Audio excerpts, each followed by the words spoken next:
ಸ್ನೇಹಿತರೆ ನಮಸ್ಕಾರ. 2024ರ IPL ಪಂದ್ಯಾವಳಿಗೆ ಇದೀಗ BCCI ಮಂಡಳಿಯು ದಿನಾಂಕವನ್ನು ಪ್ರಕಟಣೆ ಮಾಡಿದ್ದು, ಅದೇ ರೀತಿ ವೀಕ್ಷಕರ ಮೊದಲ ಪಂದ್ಯದಲ್ಲಿ ಯಾವ ತಂಡಗಳು ಮುಖಾಮುಖಿಯಾಗಲಿವೆ ಎಂಬುದನ್ನು ಈ ಒಂದು ವಿಡಿಯೋದಲ್ಲಿ ತಿಳಿದುಕೊಳ್ಳೋಣ.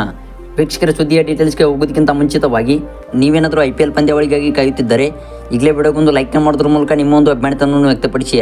ಹಾಗೆ ವೀಕ್ಷಕರ ಇದೇ ರೀತಿ ಕ್ರಿಕೆಟ್ ನ್ಯೂಸ್ ಅಪ್ಡೇಟ್ಸ್ಗಾಗಿ ಈಗಲೇ ಚಾನಲ್ನ ಸಬ್ಸ್ಕ್ರೈಬ್ ಮಾಡ್ಕೊಳ್ಳಿ. ವೀಕ್ಷಕರ ಇಂಡಿಯನ್ ಪ್ರೀಮಿಯರ್ ಲೀಗ್ 2024ರ IPL ಪಂದ್ಯಾವಳಿಯು ಇದೇ ಮಾರ್ಚ್ 22ರಿಂದ ಪ್ರಾರಂಭವಾಗಲಿದ್ದು, ಅದೇ ರೀತಿ ವೀಕ್ಷಕರ ಭಾರತೀಯ ಕ್ರಿಕೆಟ್ ನಿಯಂತ್ರಣ ಮಂಡಳಿಯು IPL 17ನೇ ಸೀಸನ್ನ ವೇಳಾಪಟ್ಟಿಯನ್ನು ಶೀಘ್ರದಲ್ಲೇ ಪ್ರಕಟಿಸಲಿದೆ. ಆದರೆ ವೀಕ್ಷಕರು ಇದೀಗ ಭಾರತೀಯ ಕ್ರಿಕೆಟ್ ನಿಯಂತ್ರಣ ಮಂಡಳಿಯು IPLಗಾಗಿ ಭರ್ಜರಿಯಾಗಿ ಸಿದ್ಧತೆ ನಡೆಸಿದ್ದು, ಆದರೆ ವೀಕ್ಷಕರ 2024ರ IPL ಪಂದ್ಯಾವಳಿಗೆ ಇದೀಗ ಸಂಕಷ್ಟಕ್ಕೆ ಸಿಲುಕಿದೆ. ಹೌದು ವೀಕ್ಷಕರ, 2024ರ ಸಾಲಿನ ಸಾರ್ವತ್ರಿಕ ಚುನಾವಣೆಯ BCCI ಸಮಯದಲ್ಲಿ ಇಂಡಿಯನ್ ಪ್ರೀಮಿಯರ್ ಲೀಗ್ ಟೂರ್ನಿಯು 17ನೇ ಆವೃತ್ತಿಯನ್ನು ಭಾರತದಲ್ಲಿ ಆಯೋಜಿಸಲು ಸಕಲ ತಯಾರಿ ಕೈಗೊಂಡಿದೆ. ವೀಕ್ಷಕರ ಈ ಹಿಂದೆ 2 ಬಾರಿ ಚುನಾವಣೆಯಲ್ಲಿ ವಿದೇಶದಲ್ಲಿ ಟೂರ್ನಿಯನ್ನು ಆಯೋಜಿಸಲಾಗಿತ್ತು.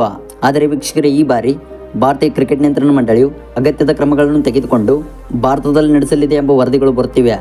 ಹೌದು ವೀಕ್ಷಕರ, ಈ ಒಂದು ಸುದ್ದಿಯನ್ನು ಸೋಷಿಯಲ್ ಮೀಡಿಯಾದಲ್ಲಿ ಹಂಚಿದ ಅರುಣ್ ಸಿಂಗ್ ಅವರು IPL ಪಂದ್ಯಾವಳಿಯು ಇದೇ ಮಾರ್ಚ್ 22ರಂದು ಶುರುವಾಗಲಿದೆ ಎಂದು PTI ಸುದ್ದಿ ಸಂಸ್ಥೆಗೆ ಇಂಡಿಯನ್ ಪ್ರೀಮಿಯರ್ ಲೀಗ್ ಮುಖ್ಯಸ್ಥ ಅರುಣ್ ಸಿಂಗ್ ಅವರು ತಿಳಿಸಿದ್ದಾರೆ.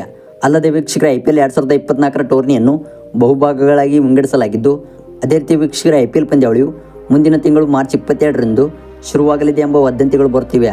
ವೀಕ್ಷಕರೇ, ನಿಮ್ಮ ಪ್ರಕಾರ ಮುಂಬರುವ 2024ರ IPL ಪಂದ್ಯಾವಳಿಯಲ್ಲಿ ಯಾವ ತಂಡಗಳು ಮೊದಲ ಪಂದ್ಯವನ್ನು ಆಡಲಿದೆ ಎಂಬುದನ್ನು ದಯವಿಟ್ಟು ಕಮೆಂಟ್ ಬಾಕ್ಸಲ್ಲಿ ಕಮೆಂಟ್ ಮಾಡಿ ತಿಳಿಸಿ. ಹಾಗೆ ಇದೇ ರೀತಿ ಕ್ರಿಕೆಟ್ ನ್ಯೂಸ್ ಅಪ್ಡೇಟ್ಸ್ಗಾಗಿ ದಯವಿಟ್ಟು ಈಗಲೇ ಚಾನಲ್ನ ಸಬ್ಸ್ಕ್ರೈಬ್ ಮಾಡ್ಕೊಳ್ಳಿ.